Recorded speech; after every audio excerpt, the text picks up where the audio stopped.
Welcome back to Sailing Jibsea, where here in Panama, we continue refitting our new-to-us custom-designed aluminum sailboat, getting her offshore ready and making her more of our own. Over the past 3 years, our car, while sailing the world, has been the common inflatable dinghy that most cruisers opt for. While sailing more rugged coastlines, like back when we were in the Faroe Islands, they weren't so kind to our poor patches. We've been in search of an alternative that will better suit our world cruising moving forward. In this episode, we show you the beast of a dinghy that came with Jibsea 2 that might be the one we were looking for. And as brand new aluminum boat owners, Travis tries his hand at TIG welding for the very first time.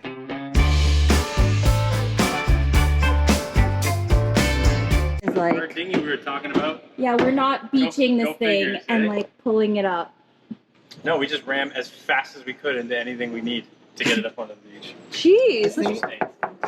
Like, Look at the cleats on the back. Like, look at this thing. it's insane. Probably 500-600 pounds. Okay, maybe not that heavy. It's a boat. It's a baby boat on a boat. As much as I'd like a stout boat like this, I think it needs to be slightly lighter. Yeah. This could fit like 10 people on it. Yeah, 12 people on it. And another big exaggeration, but you can tell we were stunned with how large it seemed to us. This is indestructible. Yeah, but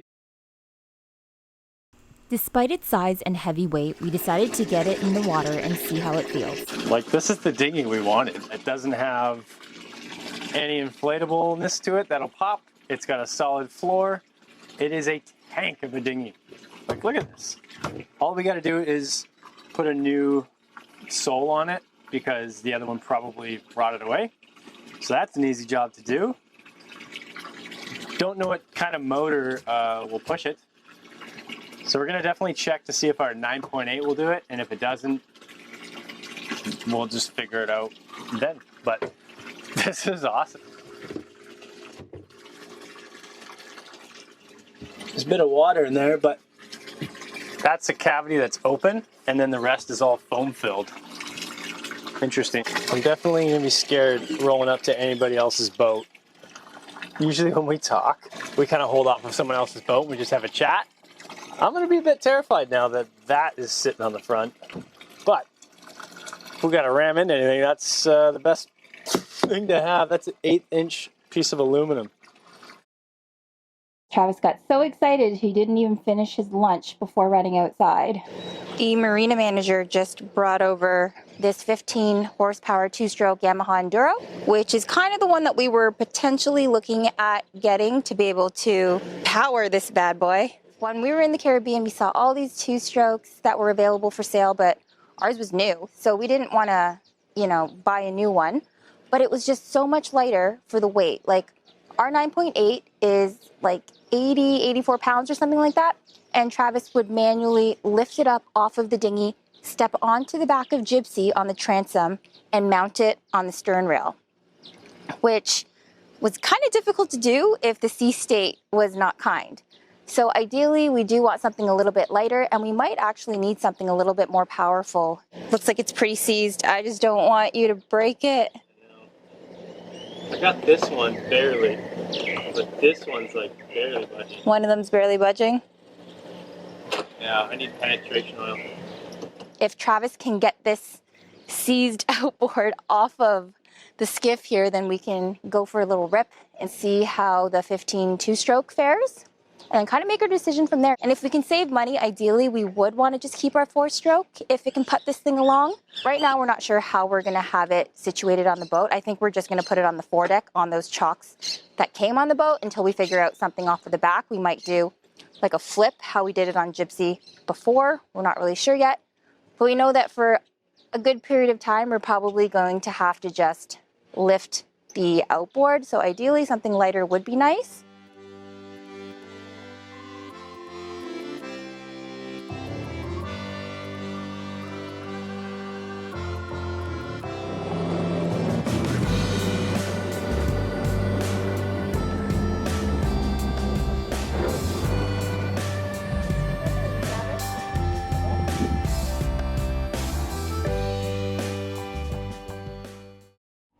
That thing sounded rough. It was way too rough to get a good representation of how a 15 horsepower 2-stroke is gonna feel, because I couldn't tell if it was a short shaft problem and we might need a long shaft outboard, which that would totally suck because those are just a lot longer. So what we're working on today is cutting down the dinghy, because what we realized after we did a little bit more research is that with the dimensions of the dinghy, like the height of the transom, we're actually supposed to use a long shaft outboard. And our 9.8 4-stroke vacuum storage is not a long shaft either. And if we can avoid it, we don't want to get a long shaft outboard because there's just a bigger outboard, a bigger thing it's to just mount. more cumbersome to have a longer shaft than versus our small one. And yeah, we wouldn't be able to use our engine right away when we get back and get our motor. So but luckily, we've got some cool new neighbors from Supernova. They're another YouTube channel. And he has a welder on the boat. So he said, oh, I'll help you with that. We can get that welded up. So I said, oh, I'm going to take advantage of that and cut the transom down to 16 inches because the short shaft is good from 15 inches to 17.5 inches. So I think 16's right in the middle and should be good. And yeah, we'll be able to put our motor on here and use it. So I just have to cut it all down. And it's Travis's first time welding, which it's going to be the first of many, I'm assuming, with what we just bought, right? Yeah, so it'd be a good little practice too, because it's on the dinghy. Yeah. And then it'll make me more confident if we want to get a welder or not. And we're on land, so that's a little easier too, isn't it? But we'll show you on what we're doing. So we've just taped off where we're going to cut off, essentially this area right here, to lower it by 6 inches or so? I don't know. It looks like 6 inches, 5 inches. But yeah, that'll be gone. So it'd be kind of cool to have a little nook that the engine can sit into too. So let's get grinding.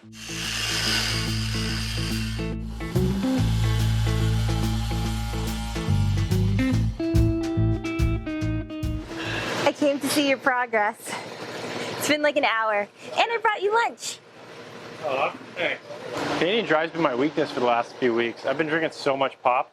Yeah, I think just because the heat, I'm tired feeling, so I'm just need a sugar cook. It's your little treat for working so hard. Thanks. But yeah, there it is. It's all cut down. I'm plating it up. That looks good. It looks clean. Yeah, so we took off that. Once we clean this up, there'll be a plate like that. Bam! Weld that all up and should be good. Looks like it was supposed to be that way. Yeah. Nice. This is Darcy. How's it And going? Darcy's totally helping me out today. He's got a sweet welder. And I wouldn't call it a sweet welder. I would call it a usable welder. okay, we got a usable welder. That's better than no welder for sure. So yeah, we're gonna go take this over to the dinghy. So I've done a couple practice welds. No good. But this doesn't have to be structural. It just has to be welded in place and tacked up. And then I can, if the weld's stuck, I can just grind them down and I think they'll be fine. But we're getting there. I sucked a whole bunch and then I crushed this weld. I think that was pretty good. So we went at it. Darcy's helping me out with a gap. No filming allowed. But I did a couple, 2 decent ones, and then we'll be out here, and then we're gonna flip the dinghy over.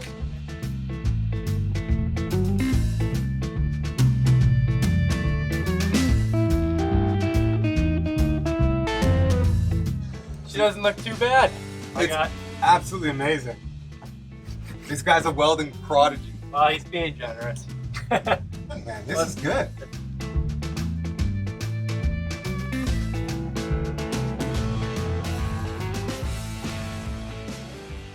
Went to the grocery store for 2 hours on the bus with the marina here, came back, and now Travis is a professional welder.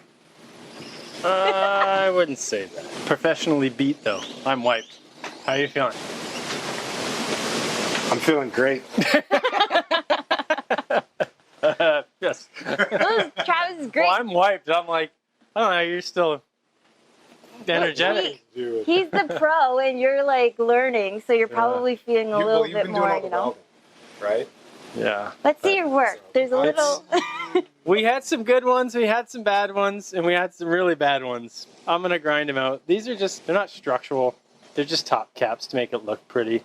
So filling gaps is harder. Yeah, just don't look at that part of it. Just edit that out. Yeah. But it's hard, isn't it? Super hard. It's hard when you're he's in a bunch of really weird positions, and that's why we drag this table over here, because it's This is the worst first welding lesson you could possibly have, but he's doing phenomenal. Yeah, I can. He hasn't thrown the boat across the yard yet, which is more than I could say that I would have done. I feel like it's too heavy of a boat. Yeah, it's a handy boat. But he's doing a fantastic job. Again, you're being too kind, but thanks. I appreciate you helping me. I had no doubt. Well, He's adding another trade to the jack of all, you know. Adding another You should trade have to been it. here at the beginning. Well, I wouldn't have yeah. Well, I wouldn't have been able to do it without a welder and you, so definitely huge thanks. No problem. Oh, man. Okay. Let's finish this up. Done? Time to get this done. It's been all day. I know, it's been a full day project. Get that spool going before adding any more. So now add. Sticky to bring it back in, yeah? And slow down. Remember the half moon? It's still the same. Nice and slow. Pause a little bit longer on the metal closer to you. More filler rod, more filler rod. Okay, back up, develop your pool. More filler rod. Buff that off. Yeah, and then it's a closer gap to close. That's all it is, right? It's right tight to itself. Yeah.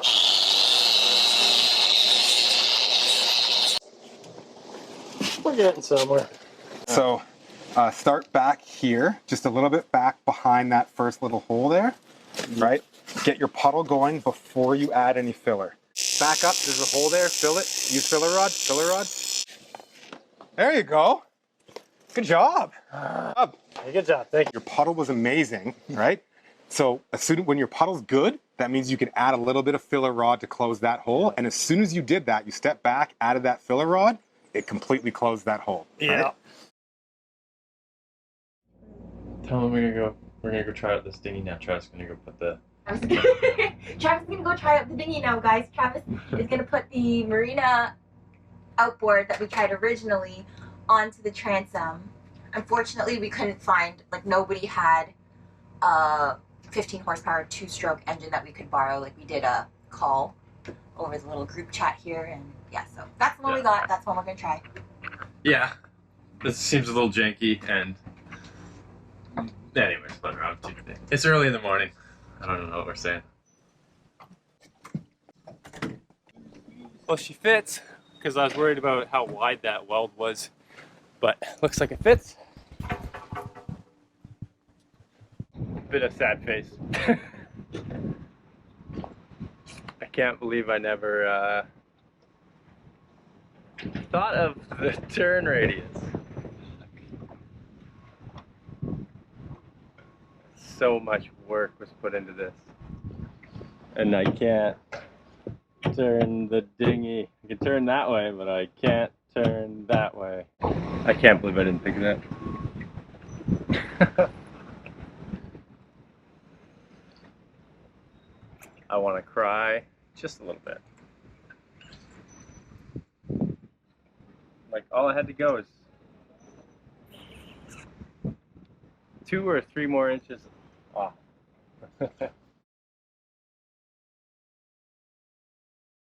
Doesn't work. This cabin is so delicious. I really want to. So our 9.84 stroke, we think, sits a little bit higher off of the mount, so it potentially could work.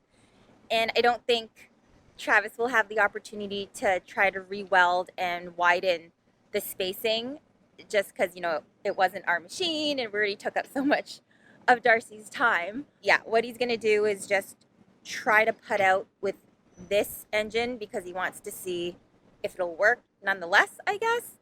But he'll have an interesting time trying to turn left and right to get himself back into the marina. So I've decided to stay at the dock here and have Travis give it a go on his own. I'm gonna support you from afar. Yeah, laughing at me? No, I think you should bring an oar in case.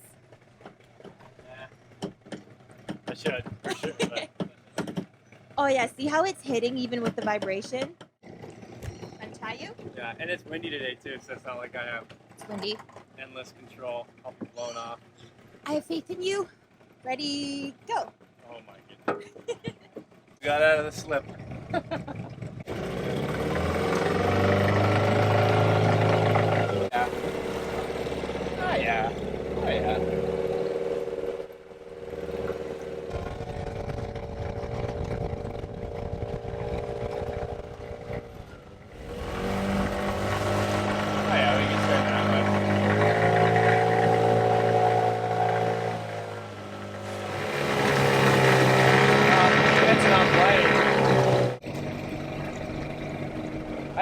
think our 9.8 may do it. I don't know, it's just me in here. Steph could be a totally different story. Still too many unknowns. Verdict. Gets it on plane, but I think that motor's pretty old and beat, so again, not a good representation. So I think Darcy felt pretty bad for me, and he offered his services again, and I was able to widen the transom, and this time Darcy just did a quick weld on it to get it done. So thanks again. So we wanted to give you guys a little update on the baby bird. I think the mom just went to go feed it. Anyway, what happened this morning was Travis was walking onto the boat, and at the transom he saw the little baby bird. Must have decided to take off and fly, but wasn't very successful because it was swimming in the water, and I guess with the wind it floated from the bow to the stern. We were on our way out, so we had to just deal with it really quickly. Travis scooped up the bird from the water. Hope I don't get dive bombed. Little bird. It was obviously soaking wet when we scooped it up, and we just placed it on the bow here, and now it's all fluffy, dried off, and we're not really sure what we're gonna do with it. I think we're gonna build it a little home in a box or something, because I don't know if we can get it back into the nest. We don't want it to just fall overboard if that's what happened. Are you gonna build a home for it? I'm gonna try to go find a box. Well, just now it started to fluff up its wings and turn its head because the feathers are all dry now, so it looks like he might pick up and try to fly again. Yeah. Because I'm not gonna shove him back in the nest. Just in case if he falls again? Well, I'm sure he will. They get curious and they leave the nest. But usually if you're hanging in a tree, they fall to the ground and then they're just bouncing around the ground until they can fly. But this is in the water. Yeah, you die for sure. But I don't know, but should we mess with the circle of life here? I want him gone, but if I put a box there, at least maybe I'll get access to it. Maybe it'll want a bucket. That's all I could find. I'll put it on its side and it can go in if it wants.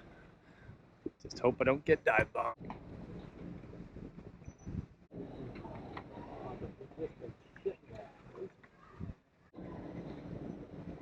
Are you getting dive bombed? No, but just to make sure I'm not. You look ridiculous. Well, Here, I'll help you. What? Why? I want to be able to see, but I'm around. I'll swat off. Aw. There he is. He's He's probably so scared. scared. Aw. In next week's episode, we're getting that much closer to making Jibsea 2 offshore ready with some exciting upgrades. Hit subscribe and we'll see you next Sunday, or join us over on Patreon for more in the meantime.